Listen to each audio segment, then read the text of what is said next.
नमस्कार, मी अंजलीज रेसिपी चॅनलमध्ये सर्वांचे मनापासून खूप खूप स्वागत करते. तर आज मी तुमच्यासाठी एक नवीन रेसिपी घेऊन आली आहे. मस्त असे ताज्या मक्याचे चीजी कटलेट बनवायला अगदी सोपे आहेत. त्यासाठी व्हिडिओ शेवटपर्यंत बघा. तर इथे मक्याचे कटलेट बनवण्यासाठी मी इथं फ्रेश असा मका घेतलेला आहे. आता आपण याच्यावरचे दाणे काढून घेऊ.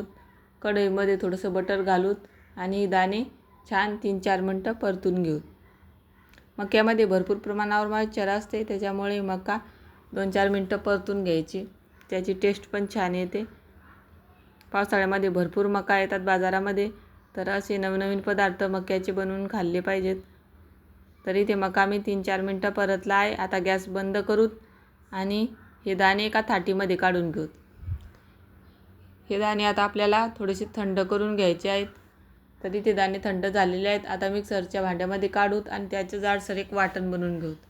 तर बघू शकता या पद्धतीने जाडसर वाटून घ्यायची मका. आता इथे मी 2 बटाटे उकडून घेतलेले आहेत. आता ते किसणीने किसून घेऊत. तयार केलेलं मक्याचं वाटण एका थाटीमध्ये काढूत. त्याच्यामध्ये किसलेला बटाटा घालूत आणि हलक्या हलक्या हातानं मिक्स करून घेऊ. मक्यामध्ये खूप मॉइश्चर असते, त्याच्यामुळे हलक्या हलक्या हातानं मिक्स करायचं. आता त्यासाठी लागणार साहित्य बघू. इथे कांदा कट करून घेतलेला आहे, 2 मिरच्या, थोडीशी कोथिंबीर, 1 चम्मच गरम मसाला आणि त्याची टेस्ट छान येण्यासाठी इथे मिरेपूड घेतलेली आहे. आता हे सर्व आपण मक्यामध्ये मिक्स करू. तुम्हाला आवडत असेल तर अजून काही भाज्या पण तुम्ही याच्यामध्ये ॲड करू शकता. चवीपुरतं मीठ घालून 1 चम्मच लाल तिखट घालून व्यवस्थित मिक्स करूत. आता याला बाइंडिंग येण्यासाठी याच्यामध्ये कॉर्नफ्लॉवर घालू. तरी ते मी 2 मोठे चम्मच कॉर्नफ्लॉवर घेतलेला आहे. कॉर्नफ्लॉवर घालून परत एकदा व्यवस्थित मिक्स करून घेऊ. इथे तुम्ही कॉर्नफ्लॉवरऐवजी बेसन पीठ पण वापरू शकता.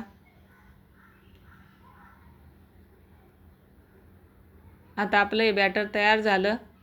तर एका वाटीमध्ये 2 चम्मच कॉर्नफ्लॉवर घेतलं, त्याची एक स्लरी बनवून घेऊ. तर बघू शकता या पद्धतीने स्लरी बनवून घ्यायची. इथे मी बारीक शेव घेतलेली आहे. तुम्ही शेवऐवजी ब्रेड क्रम्ब पण वापरू शकता आणि चीज घेतलेलं आहे बारीक किसून थोडंसं. आता हाताला थोडंसं पाणी लावायचं, थोडंसं बॅटर घ्यायचं आणि या पद्धतीने त्याचा एक गोळा बनवून घ्यायचा. आता त्याची खोल अशी वाटी बनवून घ्यायची. आपण जसं पुरणपोळी बनवतो त्या पद्धतीने आपल्याला हे चीज याच्यामध्ये भरायचं आहे.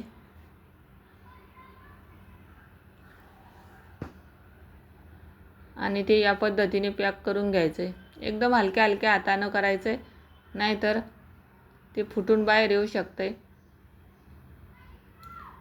आता त्याला कटलेटचा आकार देऊन घेऊ. तरी ते आपलं बनवून झालेलं आहे कटलेट. आता ते एका थाटीमध्ये ठेवू आणि अशाच पद्धतीने राहिलेल्या पिठाचे पण कटलेट बनवून घेऊ. पॅक करताना व्यवस्थित पॅक करायचं, नाहीतर चीज बाहेर येऊ शकते. तर अशाच पद्धतीने मी राहिलेले सर्व कटलेट बनवून घेतलेले आहेत. आता आपण हे तळून घेऊ. तरी ते आपण जी कॉर्नफ्लॉवरची सरी बनवून ठेवलेली आहे ती थोडी घट्ट झालेली आहे. आता तिला चमच्याने व्यवस्थित मिक्स करूत आणि तयार केलेले कटलेट याच्यामध्ये डिप करून घेऊ. आता लगेचच शेवमध्ये याला परत डिप करून घ्यायचं आणि तळून घ्यायचं. तुम्ही हवं असेल तर याला शॅलो फ्राय पण करू शकता. तरी मी इथे डीप फ्राय करत आहे. मस्त सोनेरी रंगावर आपल्याला हे कटलेट तळून घ्यायचे. तर बघू शकता मस्त सोनेरी रंग आलेला आहे. आता उरलेले कटलेट पण या पद्धतीनेच तळून घेऊ. इथे मी 2-3 कटलेट एकदम टाकलेले आहेत. अलटपलट करत मस्त सोनेरी रंगावर कटलेट तळून घ्यायचे. तरी ते सर्व कटलेट अशाच पद्धतीने तळून घेतलेले आहेत. आता आपण एक कटलेट चेक करून बघू कसं झालं आहे.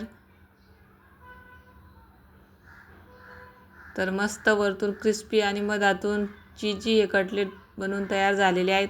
तुम्ही नक्की करून बघा आणि रेसिपी आवडली तर लाईक, शेअर, सबस्क्राईब करा. धन्यवाद.